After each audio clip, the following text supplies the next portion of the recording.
여러분, 지금 유럽에서 믿을 수 없는 일이 벌어지고 있습니다. 자기야, 한국행 항공권 나왔어. 지금 바로 예약해야 해. 체코 프라하의 한 여행사 앞. 새벽 5시부터 수백 명이 줄을 서 있습니다. 목적지는 단 하나, 대한민국 서울입니다. 현재 프라하에서 서울행 항공권 대기 기간이 평균 3개월을 넘어섰습니다. 체코 전역의 여행사마다 한국 패키지 상담 예약이 폭주하고 있고 온라인 예약 사이트는 접속자 폭주로 마비 사태를 겪고 있습니다. 도대체 무슨 일일까요? 인천공항 1일 입국자 수가 20만 명을 돌파했습니다. 그중 동유럽 관광객 비율이 전년 대비 무려 800% 급증했습니다. 특히 체코인들의 한국 방문이 폭발적으로 증가하고 있습니다. 한국? 거기가 어디 있는 나라야? 케이팝 나라? 불과 1년 전만 해도 체코에서 한국은 지도에서나 찾아볼 수 있는 먼 나라였습니다. 그런데 지금은 신혼여행 1순위 국가가 되었습니다. 무엇이 유럽 사람들을 이토록 열광하게 만든 걸까요? 오늘은 프라하에서 온 신혼부부 마르틴과 카테리나의 이야기를 들려드리겠습니다. 한국에 대해 아무것도 몰랐던, 오히려 회의적이었던 이 부부가 일주일간의 한국 여행 후 완전히 다른 사람으로 돌아갔습니다. 그들의 눈에 비친 대한민국은 과연 어떤 모습이었을까요? 지금부터 그 놀라운 여정을 함께 따라가 보시겠습니다. 시작에 앞서 좋아요와 구독 눌러주시면 한국의 더 많은 이야기를 소개하는 데에 큰 힘이 됩니다. 안녕하세요. 저는 체코 프라하에서 온 마르틴입니다. 저는 소프트웨어 개발자로 일하고 있고 제 약혼녀 카테리나는 약사입니다. 우리는 결혼식을 2달 앞두고 신혼여행지를 정하는 문제로 꽤 오랜 시간 의견이 엇갈렸습니다. 카테리나는 한국 드라마를 즐겨보던 사람이었습니다. 어느 날부터인가 만날 때마다 한국 이야기를 꺼냈습니다. 카페에 앉아 있으면 한국 음악을 들었고 한국 화장품을 쓰기 시작했습니다. 처음엔 그저 취미 정도로 생각했습니다. 그런데 카테리나가 신혼여행지로 한국을 제안했을 때 저는 솔직히 이해가 되지 않았습니다. 신혼여행이라면 당연히 파리나 로마 아니면 그리스 같은 곳을 가야 한다고 생각했습니다. 유럽인들이 일반적으로 선택하는 그런 곳 말입니다. 저는 카테리나에게 물었습니다. 한국이 어디에 있는지 정확히 알기나 하냐고요. 중국 옆 작은 나라 분단 국가, 그것도 전쟁 위험이 있는 곳 아니냐고 말했습니다. 차라리 일본을 가자고 제안했습니다. 적어도 일본은 유럽에서도 많이 알려진 관광지니까요. 하지만 카테리나는 고집을 꺾지 않았습니다. 최근 프라하에서 한국 여행이 엄청난 인기라는 것, 여행사마다 한국 패키지가 매진되고 있다는 것을 계속 이야기했습니다. 저는 그저 일시적인 유행이라고 생각했습니다. 결국 저는 타협안을 제시했습니다. 한국을 먼저 가더라도 다음 여행 때는 제가 원하는 곳으로 가자고 말입니다. 카테리나가 그 조건을 받아들이면서 우리의 한국 여행이 결정되었습니다. 항공권을 예약하는 과정은 예상보다 훨씬 어려웠습니다. 프라하에서 서울로 가는 직항편이 없어서 독일이나 오스트리아를 경유해야 했는데 그마저도 자리를 구하기가 쉽지 않았습니다. 여행사 직원은 최소 2달은 기다려야 한다고 했습니다. 저는 그때 처음으로 이상하다고 느꼈습니다. 한국이 그렇게 인기 있는 여행지였나 싶었습니다. 주변 친구들에게 물어봤더니 놀랍게도 3명이 이미 한국을 다녀왔다고 했습니다. 그들은 한결같이 다시 가고 싶다는 말을 했습니다. 친구 중 한 명은 제게 이렇게 말했습니다. 한국은 유럽 사람들이 상상하는 것과 완전히 다른 곳이라고 직접 가보기 전까지는 절대 이해할 수 없을 거라고 했습니다. 저는 그 말을 그냥 과장된 표현으로 받아들였습니다. 출발 전날 밤 저는 한국에 대해 인터넷으로 검색해 봤습니다. 서울의 야경 사진들이 나왔고 현대적인 건물들과 전통 궁궐이 함께 있는 모습이 보였습니다. 그래도 여전히 실감이 나지 않았습니다. 사진은 누구나 보정할 수 있으니까요. 카테리나는 여행 가방에 한국어 회화책을 넣었습니다. 기본적인 인사말이라도 배워가고 싶다고 했습니다. 저는 그런 카테리나를 보며 고개를 저었습니다. 영어가 통하는 곳이라고 들었는데 굳이 한국어까지 배울 필요가 있나 싶었습니다. 출발 당일 아침 프라하 공항은 생각보다 붐볐습니다. 체크인 카운터 앞에 줄을 서 있는데 앞뒤로 서 있는 사람들이 모두 한국행 비행기를 타는 사람들이었습니다. 젊은 커플들도 있었고 가족 단위 여행객들도 보였습니다. 탑승구 근처에서 저는 더 놀라운 광경을 목격했습니다. 최소 100명이 넘는 체코인들이 같은 비행편을 기다리고 있었습니다. 모두 한국으로 가는 사람들이었습니다. 이 정도면 단순한 유행이 아니라는 생각이 들기 시작했습니다. 비행기 안에서 옆자리에 앉은 체코인 부부와 이야기를 나눴습니다. 그들은 이번이 두 번째 한국 방문이라고 했습니다. 첫 번째 다녀온 후 너무 좋아서 다시 가게 되었다는 것입니다. 저는 그들에게 물었습니다. 도대체 한국에 무엇이 그렇게 좋았냐고요? 그 부부는 웃으며 대답했습니다.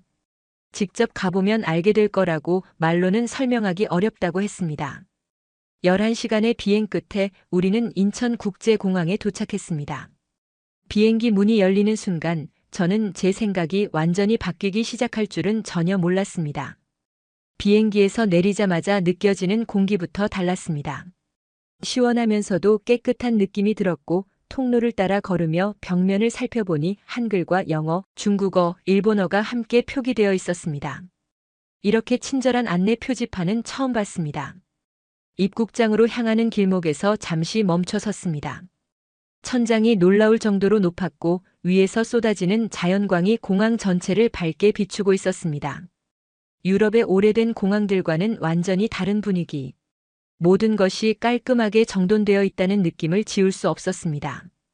입국 심사줄이 상당히 길었지만 예상외로 빠르게 줄어들었습니다.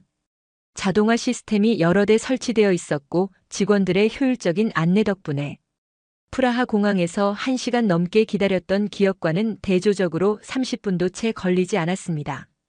짐을 찾는 곳에서 다시 한번 놀랐습니다. 여러 개의 컨베이어 벨트마다 전광판에 비행편 정보가 선명하게 표시되어 있었고 우리 짐은 벌써 나와서 돌고 있었습니다. 유럽에서는 짐 나오기를 30분 이상 기다리는 게 일반적인데 말입니다. 공항 로비로 나왔을 때는 더 놀라웠습니다. 로비 한가운데 작은 정원이 조성되어 있었기 때문입니다. 진짜 나무와 꽃들이 심어져 있었고 분수대에서는 물이 흐르고 있었습니다. 공항 안에 이런 공간이 있다는 것 자체가 신기했습니다. 카테리나가 갑자기 제 팔을 잡아 끌었습니다. 면세점 쪽을 가리키며 흥분한 표정을 짓고 있었습니다. 화장품 매장의 규모가 상당했고 한국 브랜드 제품들이 빼곡하게 진열되어 있었습니다. 가격표를 확인해 보니 프라하보다 훨씬 저렴하다는 사실에 놀라지 않을 수 없었습니다. 공항 철도를 타기 위해 지하로 내려가는 길. 표를 사는 과정도 간단했습니다. 자동 발매기에 영어 메뉴가 있었고 신용카드 결제가 즉시 처리되었습니다. 유럽의 일부 기차역에서는 아직도 현금만 받는 곳이 있다는 점을 생각하면 격세지감이었습니다. 플랫폼에서 기다리며 전광판을 올려다봤습니다. 다음 열차 도착 시간이 분 단위로 표시되어 있었습니다. 프라하에서 기차가 10분 정도 늦는 것은 흔한 일이라 정시 운행이 정말 지켜지는지 의심스러웠습니다. 그런데 열차는 정확히 표시된 시간에 도착했습니다. 문이 열리자 승객들이 질서정연하게 타고 내렸습니다. 밀치거나 서두르는 사람이 단 한 명도 없다는 것이 인상적이었습니다. 저는 카테리나와 함께 열차에 올라탔습니다. 좌석이 예상보다 훨씬 넓고 편안해서 놀랐습니다. 공항 철도라고 해서 딱딱한 의자를 생각했는데 완전히 다른 수준이었습니다. 각 좌석 옆에는 손잡이와 작은 선반이 있었고 캐리어를 놓을 공간도 넉넉하게 마련되어 있었습니다. 열차가 출발하자 안내방송이 흘러나왔습니다. 한국어로 시작해서 영어, 중국어, 일본어 순서로 이어지는 방송.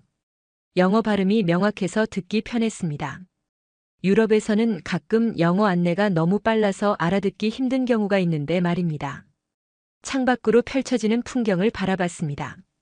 정돈된 도로와 건물들이 눈에 들어왔습니다. 낙서나 지저분한 모습은 찾아볼 수 없었습니다. 유럽의 도시들도 충분히 아름답지만 이곳의 깔끔함은 차원이 달랐습니다. 휴대전화를 꺼내 와이파이를 켰습니다. 공항에서 받은 무료 와이파이 정보로 접속을 시도하자 열차 안에서도 거뜬히 연결되었습니다. 속도를 확인해 보니 영상 통화도 가능할 정도로 빠른 속도가 나왔습니다. 프라하 지하철에서는 인터넷이 아예 안 되는 것과 비교하면 놀라운 차이였습니다. 카테리나가 갑자기 탄성을 질렀습니다. 창밖으로 한강이 보이기 시작했기 때문입니다. 넓은 강 위로 여러 개의 다리가 걸쳐 있었고 강변에 조성된 공원에서는 자전거를 타는 사람들과 산책하는 사람들이 보였습니다. 서울역에 도착하기 직전 저는 이미 제 생각이 조금씩 바뀌고 있다는 것을 느꼈습니다. 공항에서 시내까지 오는 이 짧은 시간 동안 본 것만으로도 충분했습니다. 한국은 제가 상상했던 것과 완전히 달랐습니다. 훨씬 더 체계적이고 효율적인 나라였습니다. 열차가 멈추고 문이 열렸습니다. 우리는 드디어 서울의 중심부에 도착했습니다. 이제 진짜 여행이 시작되는 순간이었습니다. 호텔에 짐을 풀고 나오니 저녁 시간이었습니다. 프런트 직원이 추천해준 곳은 명동. 걸어서 10분 거리라는 말에 카테리나는 벌써 들뜬 표정이었고 저는 솔직히 피곤했지만 그녀를 따라 나섰습니다. 명동 거리에 들어서자마자 사람들의 물결에 휩쓸렸습니다. 금요일 저녁이라 그런지 젊은이들로 가득했습니다. 양쪽으로 늘어선 상점마다 환한 불빛이 켜져 있었고 어디선가 음악 소리가 흘러나왔습니다.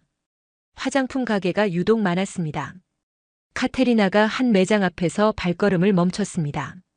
진열된 제품들을 보더니 눈이 휘둥그레졌습니다.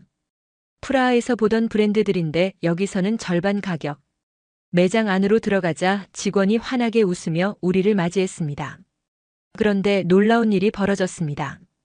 그 직원이 체코어로 인사를 건넨 것입니다. 간단한 인사말이었지만 발음이 제법 정확했습니다. 카테리나가 깜짝 놀라며 어떻게 체코어를 아느냐고 물었습니다. 직원은 미소를 지으며 최근 체코 손님이 많아서 기본 회화를 배웠다고 설명했습니다. 카테리나는 한참 동안 제품을 구경했습니다. 직원이 피부 타입을 물어보고는 적합한 제품을 골라주었고 샘플도 여러 개 챙겨주었습니다. 결제할 때 또 한 번 놀랐습니다. 카드를 내밀자 곧바로 결제가 처리되었습니다. 서명도 필요 없이 비밀번호만 누르면 끝. 거리를 더 걸으며 주변을 둘러봤습니다. 길거리 음식 노점들이 눈에 들어왔습니다. 호떡이라는 것을 파는 곳에서 달콤한 냄새가 풍겼습니다. 줄이 길게 늘어서 있었는데 사람들이 불평 없이 차례를 기다리고 있었습니다. 저도 궁금해서 뒤에 섰습니다. 순서가 되어 받은 호떡은 뜨거운 종이봉투에 담겨 나왔습니다. 한 입 베어 물자 달콤한 시럽이 입안에 퍼졌습니다. 바삭한 겉면과 쫄깃한 속의 조화가 일품이었습니다. 간단한 길거리 음식치고는 맛이 상당했습니다. 배가 고파지자 본격적으로 식당을 찾았습니다. 한 식당이 여러 곳 보였지만 어디로 들어가야 할지 선택이 쉽지 않았습니다. 한 식당 앞에 걸린 메뉴판에 사진과 함께 영어 설명이 있어서 그곳으로 들어갔습니다. 식당 안은 거의 만석이었습니다. 직원이 우리를 2층으로 안내했습니다. 좌식 테이블이 나왔는데 방석이 푹신해서 다행이었습니다. 메뉴판을 훑어보니 삼겹살이 인기 메뉴인 듯 했습니다. 저는 그것을 주문했습니다. 고기가 나오자 직원이 직접 구워주기 시작했습니다. 불판 위에서 지글지글 소리를 내며 익어가는 고기를 보니 침이 고였습니다.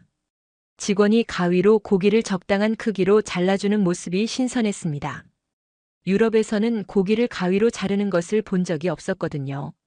상추에 고기를 싸서 먹는 방법을 친절하게 알려주었습니다.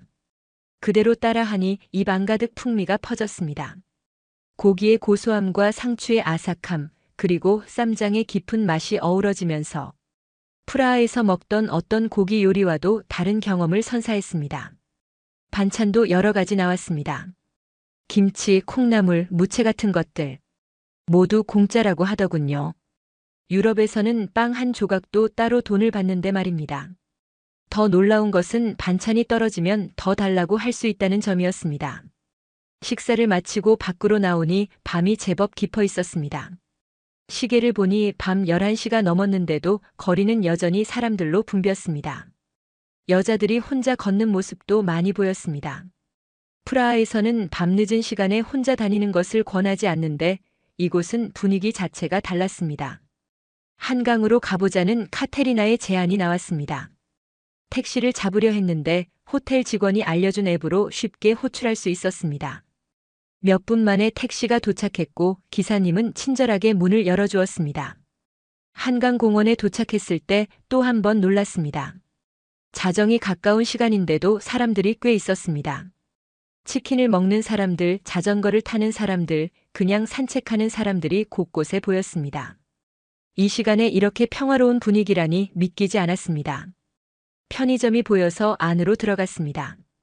직원에게 맥주와 치킨을 어디서 사느냐고 물으니 바로 여기서 배달 주문이 가능하다는 답이 돌아왔습니다.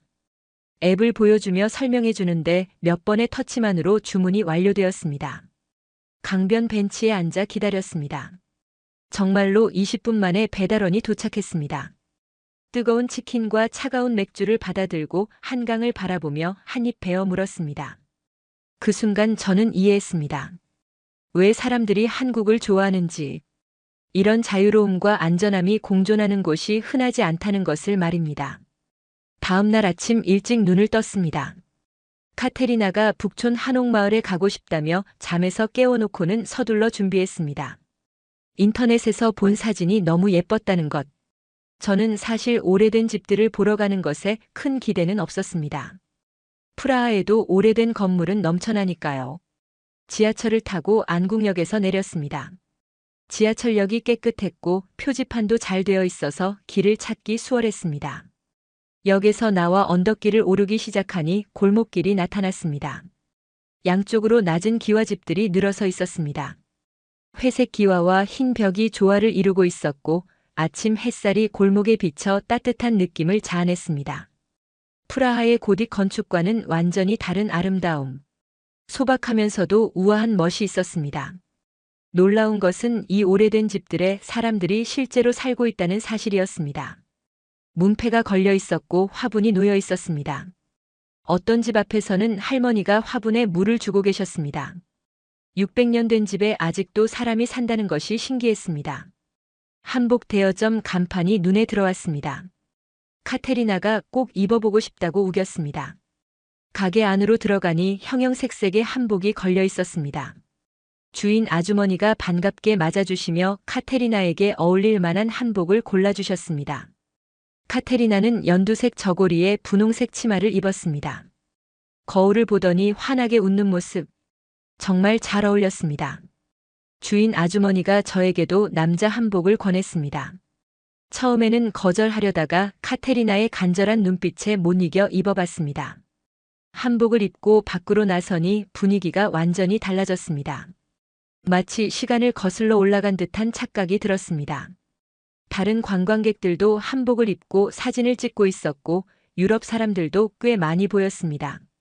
경복궁으로 향했습니다. 한복을 입으면 입장료가 무료라는 안내판을 봤습니다. 이런 혜택도 있다는 것이 좋았지만 전통 의상을 입은 사람들에게 자국 문화재를 무료로 개방한다는 발상 자체가 인상적이었습니다. 궁궐 안으로 들어서자 넓은 마당이 펼쳐졌습니다.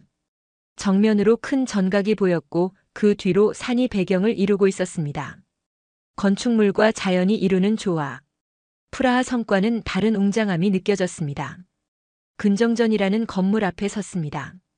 설명판을 읽어보니 왕이 정사를 보던 곳이라고 했습니다. 기둥과 처마의 곡선이 아름다웠습니다. 못 하나 사용하지 않고 지은 건축물이라는 설명에 놀라지 않을 수 없었습니다. 600년 전 기술로 이런 건물을 지었다니 믿기지 않는 일이었습니다. 경회루라는 연못 위의 누각이 특히 눈길을 끌었습니다. 물에 비친 건물의 모습이 한 폭의 그림 같았습니다. 카테리나가 사진을 찍느라 정신이 없었고 저도 여러 장 담아두었습니다. 궁궐을 둘러보는 동안 한국의 역사를 조금씩 알아갔습니다. 안내판마다 영어 설명이 잘 되어 있었고 곳곳에 자원봉사자들이 있어서 질문하면 친절하게 답해 주었습니다. 한 자원봉사자 할아버지는 영어가 유창했고 한국 역사에 대한 자부심이 대단했습니다. 궁궐을 나와 인사동 쪽으로 걸어갔습니다. 한복을 반납하고 평소 옷으로 갈아입었습니다. 인사동 거리는 전통 찻집과 기념품 가게들이 빼곡했습니다. 한지로 만든 제품들이 많았는데 수작업으로 만든 것이 분명했습니다. 한 찻집에 들어가 전통차를 주문했습니다. 대추차가 나왔는데 따뜻하고 은은한 단맛이 좋았습니다. 찻집 주인 할머니가 차를 내오시며 한국 전통차에 대해 설명해 주셨습니다. 영어가 서툴렀지만 정성껏 설명하려는 모습에서 진심이 느껴졌습니다. 창밖을 보니 현대식 건물들 사이에 한옥이 섞여 있는 모습. 오래된 것과 새 것이 이렇게 자연스럽게 공존하는 풍경이 신기했습니다. 프라하도 오래된 도시지만 여기는 과거와 현재가 훨씬 더 가까이 붙어 있다는 느낌이 들었습니다. 점심때가 되어 인사동의 한식당에 들어갔습니다. 한정식을 주문했더니 작은 접시들이 테이블 가득 나왔습니다. 하나하나 맛을 보니 각각 다른 풍미. 김치도 여러 종류가 있었고 나물도 다채로웠습니다. 이렇게 많은 반찬이 나오는 식사는 처음이었습니다. 식사를 마치고 나오니 오후 햇살이 따사로웠습니다. 카테리나가 제 팔을 잡으며 말했습니다. 한국이 정말 아름답다고 오길 잘했다고. 저도 고개를 끄덕였습니다. 이제는 저도 인정할 수밖에 없었습니다. 한국은 생각했던 것보다 훨씬 더 매력적인 나라였습니다. 호텔 직원이 추천해 준 곳은 광장시장이었습니다. 전통시장을 꼭 가봐야 한다는 말에 처음엔 별 기대가 없었습니다. 프라하에도 재래시장이 있었고 시장이란 곳이 대체로 비슷하지 않을까 생각했기 때문입니다. 하지만 카테리나가 가고 싶어 했고 저는 그녀를 따라 나섰습니다. 지하철 종로 가역에서 내려 시장 입구로 들어서는 순간 엄청난 활기에 압도당했습니다. 사람들의 목소리와 음식 굽는 소리, 상인들의 호객 소리가 뒤섞여 마치 하나의 거대한 교향곡처럼 들렸습니다. 좁은 통로 양쪽으로 빼곡하게 늘어선 노점들 사이를 걷다 보니 어느새 먹거리 골목에 도착해 있었습니다. 빈대떡 굽는 냄새가 코를 자극했고 저도 모르게 그쪽으로 발길이 향했습니다. 할머니 한 분이 커다란 철판에서 노련한 손놀림으로 빈대떡을 굽고 계셨는데 반죽을 철판에 부으면서 지글지글 소리와 함께 고소한 냄새가 사방으로 퍼졌습니다. 하나 달라고 주문하자 할머니는 갓 구운 빈대떡을 접시에 담아 간장 소스와 함께 건네주셨습니다. 한입 베어 물자 겉은 바삭하면서도 속은 촉촉한 식감이 입안 가득 퍼졌고 숙주와 고기의 조화가 프라하에서 먹던 팬케이크와 비슷하면서도 완전히 다른 깊은 맛을 냈습니다. 옆 가게에서는 육회를 팔고 있었는데 생고기를 먹는다는 것이 처음엔 망설여졌지만 다른 손님들이 맛있게 먹는 모습을 보고 용기를 냈습니다. 주문하자 할머니가 신선한 고기를 썰어서 양념과 함께 손수 비벼주셨고 떠서 입에 넣는 순간 부드럽고 고소한 맛이 퍼지면서 참기름 향과 배, 자세 식감이 어우러져 생고기에 대한 모든 편견을 날려버렸습니다. 김밥 가게 앞을 지나는데 사람들이 길게 줄을 서 있어서 유명한 집이라는 생각에 저도 뒤에 섰습니다. 순서가 되어 김밥을 주문하자 아주머니의 빠른 손놀림이 눈앞에서 펼쳐졌는데 재료를 올리고 마는 과정이 마치 오랜 세월 갈고 닦은 예술 작품을 만드는 것처럼 보였습니다. 받아서 한 줄 먹어보니 단무지, 햄, 계란, 시금치가 들어있었고 참기름 향과 적당히 단 밥이 조화를 이루면서 간단한 음식임에도 불구하고 맛의 균형이 훌륭했습니다. 떡볶이 가게도 들렀는데 빨간 떡볶이가 끓고 있었고 매운 냄새가 났지만 카테리나가 먹어보자고 해서 조금만 달라고 주문했습니다. 할머니가 웃으며 떡볶이를 담아주셨고 첫 입은 달콤하면서 약간 매운 정도여서 괜찮았는데 먹을수록 매워지면서 땀이 났지만 이상하게 계속 손이 갔습니다. 이게 바로 한국 음식의 중독성이구나 싶었습니다. 시장을 돌아다니며 여러 가게를 구경하는 동안 한복 원단을 파는 곳과 전통 그릇을 파는 곳도 보였고 카테리나가 예쁜 접시 몇 개를 골라 흥정을 해보니 상인이 웃으며 가격을 조금 깎아주셨습니다. 한 할머니 가게 앞을 지나는데 손짓을 하시더니 맛보라며 튀김 하나를 공짜로 내미셨습니다. 감사하다고 하고 받아먹은 고구마 튀김은 달고 바삭했고 할머니와 눈이 마주치자 말은 통하지 않았지만 따뜻한 미소가 마음으로 전해졌습니다. 어디서 왔냐고 물으시길래 체코라고 했더니 고개를 끄덕이시며 멀리서 왔다며 하나를 더 주시는데 이런 인심이 바로 한국의 정이구나 싶어 가슴이 따뜻해졌습니다. 시장 안쪽으로 더 들어가니 분위기가 조금 달라지면서 옷감을 파는 가게들이 많아졌고 할머니들이 재봉틀을 돌리며 옷을 만들고 계셨는데 몇십 년간 이 일을 해오셨을 것 같은 노련한 손놀림이 인상적이었습니다. 한 가게 앞에 앉아 잠시 쉬면서 다리의 피로를 풀었지만 시장 특유의 활기가 오히려 에너지를 주었습니다. 배가 불렀지만 카테리나가 호떡을 먹고 싶다고 해서 호떡 가게를 찾아갔고 아저씨가 반죽을 철판에 올려놓고 눌러서 구우니 뜨거운 호떡 속에서 흑설탕과 견과류가 나왔습니다.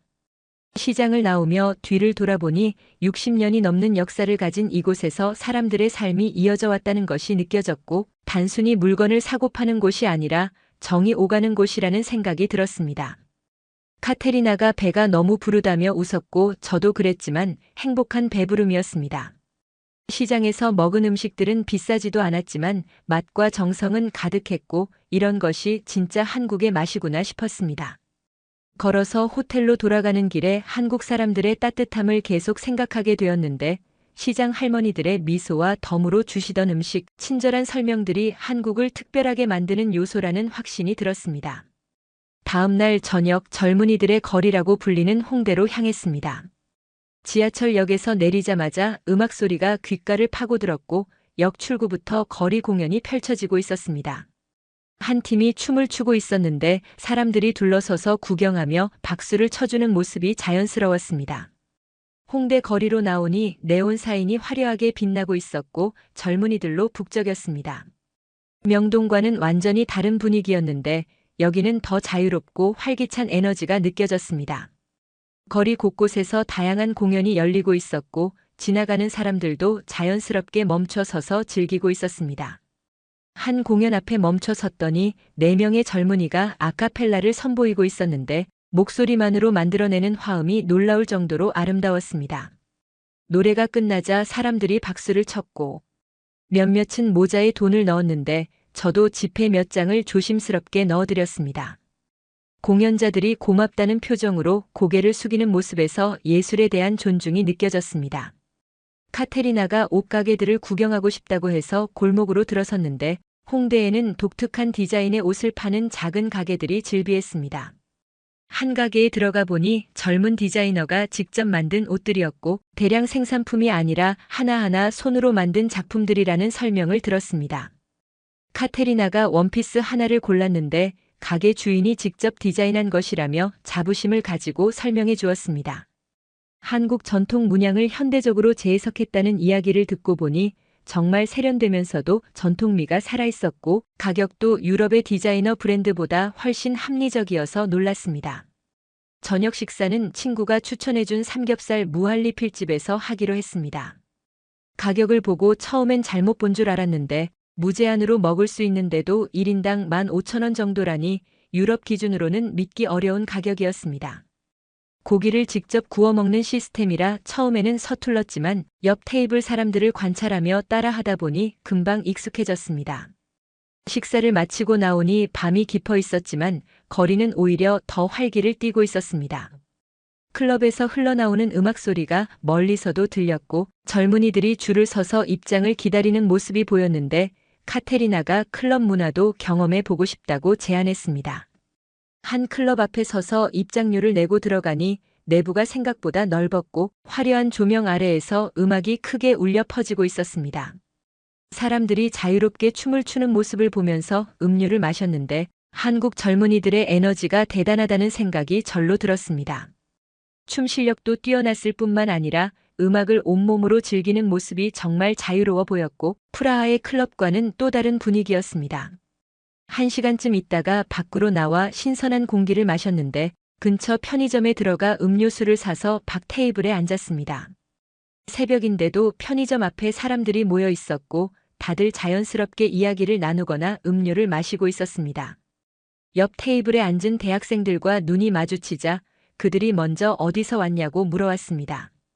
체코에서 왔다고 하니 반가워하면서 프라하에 가보고 싶다는 이야기를 했고 잠시 한국 생활에 대해 대화를 나누는 동안 그들의 유창한 영어 실력과 외국인에 대한 친근함이 인상적이었습니다. 젊은 세대의 개방성과 글로벌 마인드가 한국의 미래를 보여주는 것 같았습니다. 그들과 헤어지고 거리를 더 걷다 보니 벽화가 그려진 골목이 나타났는데 예쁜 그림들이 벽마다 펼쳐져 있어서 카테리나가 연신 사진을 찍었습니다. 작은 카페가 보여서 들어갔더니 2층 창가 자리에서 홍대 거리가 내려다 보였고 새벽 2시가 넘었는데도 여전히 많은 사람들이 거리를 오가고 있었습니다. 커피를 마시며 카테리나와 오늘 하루를 되돌아봤는데 한국의 젊은이들이 가진 에너지와 자유로움이 정말 대단하다는데 의견이 일치했습니다.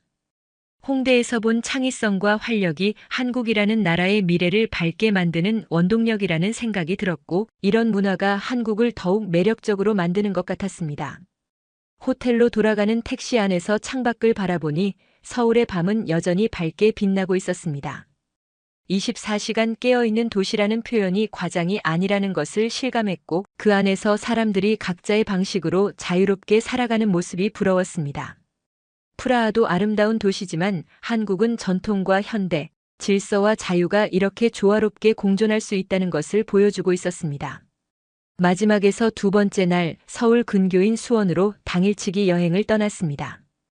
호텔 직원이 추천해준 곳으로 지하철로 1시간 거리라고 했는데 멀지 않아서 부담 없이 다녀올 수 있을 것 같았습니다.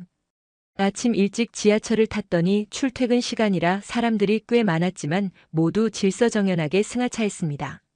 놀라운 것은 지하철 안에서 큰 소리로 통화하는 사람이 단 한 명도 없었다는 점인데 모두 조용히 스마트폰을 보거나 책을 읽고 있었습니다. 이런 시민의식이 한국 사회를 지탱하는 힘이라는 생각이 들었습니다. 수원역에 도착해서 화성 행궁으로 가는 버스를 탔는데 버스 안에서도 교통카드로 간편하게 결제할 수 있었습니다. 한국에 온 이후로 현금을 거의 쓸 일이 없었는데 모든 것이 카드나 스마트폰으로 해결되는 편리함이 일상 곳곳에 스며들어 있었습니다. 화성 행궁에 도착하자 입구부터 웅장한 느낌이 밀려왔는데 붉은 기둥과 화려한 단청이 경복궁과는 또 다른 매력을 풍겼습니다. 행궁 안으로 들어서니 여러 건물들이 잘 보존되어 있었고 설명판을 읽어보니 정조 임금이 아버지 사도세자를 기리기 위해 자주 찾던 곳이라는 내용에 가슴이 먹먹해졌습니다. 아들이 아버지를 그리워한 마음이 200년이 지난 지금도 이렇게 전해지다니 말입니다. 행궁을 나와 화성 성곽으로 향하는 길, 걸어서 10분쯤 가니 높고 견고한 성벽이 산을 따라 이어져 있는 모습이 눈에 들어왔습니다. 200년도 더 된 건축물인데 상태가 이렇게 훌륭하다는 것이 놀라웠고 성곽 위로 올라가는 계단은 가팔랐지만 올라갈 만한 가치가 있었습니다. 성벽 위에 서니 수원 시내가 한눈에 내려다 보였는데 현대식 건물들과 전통 건축물이 함께 어우러진 풍경이 과거와 현재가 공존하는 한국의 모습을 그대로 보여주고 있었습니다. 성곽을 따라 걷기 시작했는데 총 길이가 5km가 넘는다고 들어서 전부 걷기는 힘들 것 같아 일부만 체험하기로 했습니다. 중간중간 포루와 치성 같은 군사시설들이 눈에 띄었는데 실용성과 아름다움을 모두 갖춘 건축물이라는 것이 한눈에 보였습니다. 화서문이라는 성문에 도착했을 때 아치형 문이 우아한 곡선미에 감탄이 절로 나왔고 이 문을 200년 전 사람들도 지났을 것이라는 상상을 하니 역사의 흔적을 직접 밟고 있다는 실감이 들었습니다. 점심때가 되어 수원이 유명하다는 갈비를 먹으러 갔는데 한식당에 들어가니 손님들로 가득 차 있었고 대부분 현지인들이어서 맛집이 맞다는 확신이 들었습니다. 갈비가 나왔을 때 양념이 발라진 고기의 윤기가 식욕을 자극했고 직접 구워 먹는 방식이라 고기를 불판에 올리자 달콤한 냄새가 사방으로 퍼졌습니다. 익은 고기를 한 입 베어 물자 부드러우면서도 양념의 단맛과 짭조름함이 완벽한 조화를 이루고 있었고 프라하에서 먹던 어떤 고기 요리보다도 맛있었습니다. 카테리나도 계속 감탄하면서 고기를 먹었는데 이 맛을 체코에서도 맛볼 수 있으면 좋겠다는 이야기를 할 정도였습니다. 식사를 마치고 다시 거리로 나왔더니 오후 햇살이 따사로웠고 수원천이라는 작은 하천을 따라 산책로가 조성되어 있었습니다. 물이 맑았고 잉어들이 헤엄치고 있었는데 도심 한가운데 이런 자연 공간이 있다는 것이 인상적이었습니다. 벤치에 앉아 잠시 쉬면서 주변을 둘러보니 시민들이 산책하거나 자전거를 타며 여유를 즐기고 있었습니다. 호텔로 돌아가는 지하철 안에서 오늘 하루를 되돌아봤습니다. 수원 화성은 단순한 관광지가 아니라 한국의 역사와 건축미, 그리고 효심이 담긴 문화유산이었고 이런 것들을 잘 보존하면서도 현대 도시와 조화롭게 만들어가는 한국인들의 지혜가 느껴졌습니다. 카테리나도 오늘이 가장 의미 있는 날이었다고 말했는데 저도 같은 마음이었습니다. 마지막 날 아침 짐을 싸면서 벌써 떠나야 한다는 사실이 아쉬웠습니다. 일주일이라는 시간이 어떻게 이렇게 빨리 지나갔는지 믿기지 않았고 카테리나도 같은 마음인지 계속 한숨을 쉬었습니다. 호텔을 체크아웃하고 로비로 내려가니 직원들이 친절하게 인사를 건넸고 한국 여행이 어땠냐고 물어봤습니다. 최고였다고 대답하자 그들도 환하게 웃으며 또 오라는 말을 해주었는데 그 진심 어린 환대가 마지막까지 마음을 따뜻하게 만들었습니다. 공항으로 가는 공항철도에 오르니 일주일 전 처음 이 열차를 탔을 때가 떠올랐습니다. 그때는 한국에 대해 회의적이었고 별 기대도 하지 않았는데 지금은 완전히 다른 마음으로 이 자리에 앉아 있었습니다. 창밖으로 지나가는 서울의 풍경을 하나하나 눈에 담으려고 애썼습니다. 인천공항에 도착해서 체크인을 하는 동안에도 공항 곳곳을 둘러봤습니다. 처음 도착했을 때는 그저 깨끗하고 큰 공항이라고만 생각했는데 이제는 이곳에 담긴 배려와 효율성이 보였습니다. 출국 심사를 마치고 면세구역으로 들어가니 카테리나가 마지막으로 화장품을 더 사고 싶다고 했습니다. 면세점에서 쇼핑을 하는 동안 저는 서점에 들러 한국에 관한 책 몇 권을 샀습니다. 한국어 학습서도 하나 골랐는데 돌아가서 공부해보고 싶다는 생각이 들었기 때문입니다. 다음에 다시 올 때는 간단한 한국어라도 할 수 있으면 좋겠다는 마음이었습니다. 탑승 시간이 다가오자 게이트 앞에서 마지막으로 서울을 바라봤습니다. 유리창 너머로 보이는 활주로와 하늘, 그리고 저 멀리 보이는 도시의 스카이라인이 눈에 들어왔고 일주일 동안 이곳에서 경험한 모든 순간들이 주마등처럼 스쳐 지나갔습니다. 비행기에 탑승하면서 카테리나에게 말했습니다. 내 말이 맞았다고 한국에 와서 정말 잘했다고 말입니다. 카테리나는 처음부터 알고 있었다는 듯이 웃으며 내 손을 꼭 잡았고 우리는 다시 오자고 약속했습니다. 11시간의 비행 끝에 프라하에 도착했을 때 모든 것이 낯설게 느껴졌습니다. 공항도 거리도 심지어 집까지도 예전과 같은데 제 눈에는 다르게 보였습니다. 한국에서의 경험이 제 시각을 완전히 바꿔놓은 것입니다. 집에 돌아온 첫날부터 친구들과 가족들에게 한국 이야기를 쉬지 않고 했습니다. 사진을 보여주고 음식 이야기를 하고 사람들의 친절함을 설명했는데 모두 놀라워하면서 자기들도 가고 싶다는 반응을 보였습니다. 특히 제가 처음에 반대했다가 완전히 마음을 바꿨다는 이야기를 하자 더욱 관심을 보였습니다. 일주일 후 카테리나가 한국어 학원에 등록했다는 소식을 전해왔고 저도 온라인 한국어 강좌를 신청했습니다. 주말마다 함께 한국 식당을 찾아다니기 시작했는데 프라하에도 한국 식당이 몇 군데 있다는 것을 그때 알았습니다. 한국에서 먹던 그 맛은 아니었지만 그리움을 달래기에는 충분했습니다. 친구들과 모임이 있을 때마다 한국 이야기를 꺼냈고 제 소셜미디어에 올린 한국 여행 사진들은 평소보다 훨씬 많은 반응을 얻었습니다. 댓글마다 한국 여행 팁을 물어보는 사람들이 많았고 저는 성심성의껏 답변해 주었습니다. 석 달쯤 지났을 때 회사에서 아시아 지사 근무 기회가 생겼다는 공지가 나왔습니다. 서울지사였는데 저는 망설이지 않고 지원했습니다. 카테리나도 적극 찬성했고 그녀는 서울에서 일자리를 알아보겠다고 했습니다. 지금 저는 서울행 준비를 하고 있습니다. 이번에는 일주일이 아니라 최소 2년은 한국에서 살게 될 것입니다. 짐을 싸면서 일주일간의 신혼여행을 회상하니 감회가 새로웠습니다. 그때 만약 제가 카테리나의 제안을 끝까지 거절했다면 어땠을까요? 아마 평생 후회했을 것입니다. 한국은 제 인생을 바꿔놓았습니다. 편견을 깨뜨렸고 새로운 세계를 보여줬으며 무엇보다 진정한 선진국이란 어떤 모습인지 가르쳐줬습니다. 기술과 전통, 효율성과 인간미, 빠름과 배려가 공존하는 나라. 그것이 제가 경험한 대한민국이었습니다. 곧 다시 인천공항에 도착할 것입니다. 이번에는 관광객이 아니라 거주자로서 말입니다. 새로운 시작이 기대되고 한국에서의 삶이 어떨지 설렙니다. 그리고 저는 확신합니다. 이 선택이 제 인생 최고의 결정 중 하나가 될 것이라고 말입니다. 오늘 사연은 여기까지입니다. 체코 신혼부부의 한국 신혼여행 스토리 어떠셨나요? 사연의 주인공에게 응원의 댓글을 남겨주세요. 지금까지 감동정거장에서 사연 전해드렸습니다. 사연이 마음에 드셨다면 좋아요와 구독 부탁드립니다. 시청해주셔서 감사합니다.